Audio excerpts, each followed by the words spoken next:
막바지를 향해 가는 윤석열 대통령 탄핵 심판이 내일 최종 변론만을 남겨두고 있습니다.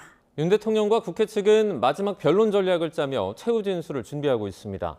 현장에 나가 있는 취재기자 연결합니다. 차정윤 기자. 네, 헌법재판소입니다. 네, 먼저 내일 변론 개일 절차가 어떻게 진행되죠? 네, 윤석열 대통령 탄핵 심판 11차 변론 기일은 내일 오후 2시에 진행됩니다. 국회에서 탄핵 소추안이 가결된 지 73일 만입니다. 우선 내일은 증인신문 없이 양측 대리인이 각각 2시간씩 종합 변론을 합니다.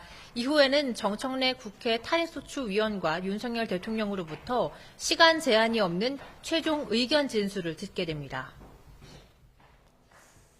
양측의 마지막 변론 전략은 어떻게 전망됩니까? 네, 국회 측과 윤 대통령 측 모두 막판 준비에 몰두하고 있는 모습입니다.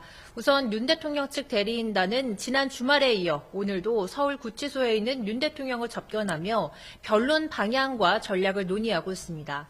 윤 대통령은 헌재에서 진술할 최후 진술을 구치소에서 직접 작성하고 있는 것으로 파악됐는데 비상계엄으로 인한 사회적 혼란에 대해 국민에게 사과하는 메시지나 기각 결정을 대비한 향후 국정운영 구상이 담길 가능성 등이 언급됩니다. 다만 대리인단은 일각에서 관측된 임기 단축 개헌 제안 내용은 윤 대통령의 뜻이 아니라며 선을 그었습니다. 국회 측 대리인단도 막바지 최후 변론 메시지를 점검하고 있습니다. 비상계엄 선포의 위법성을 강조하는 것은 물론 헌재 결정 이후의 민주주의 회복이나 국가 발전에 대한 고민도 변론 내용에 담길 전망입니다.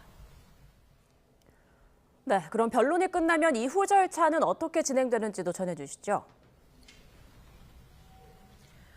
네, 내일 변론 절차가 끝나면 헌재는 철저한 보안 속에 선고를 위한 재판관 평의를 이어갑니다.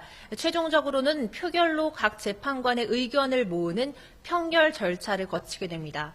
이후 주심 재판관인 정형식 재판관이 결정문 초고를 작성하고요. 다른 재판관들의 수정과 보완 작업을 거쳐 결정문을 완성하게 됩니다. 재판부는 내일 변론 기일에서 최종 선고 기일을 바로 언급하진 않고 추후 날짜를 잡아 통지할 것으로 전망됩니다. 법조계에선 통상적인 전례에 따라 윤 대통령 탄핵 심판 선고는 다음 달 중순에 이뤄질 거라는 예상이 우세합니다. 네, 오늘 헌법재판소에서 다른 탄핵 심판 일정도 있죠? 네, 헌법재판소는 오늘 오후 2시 박성재 법무부 장관 탄핵 심판 첫 변론 준비 기일을 진행합니다.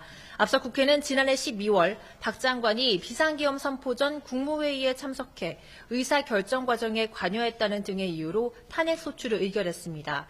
이어 오후 4시 이창수 서울중앙지검장 등 검사 3명에 대한 탄핵 심판 2차 변론 기일이 열리는데요.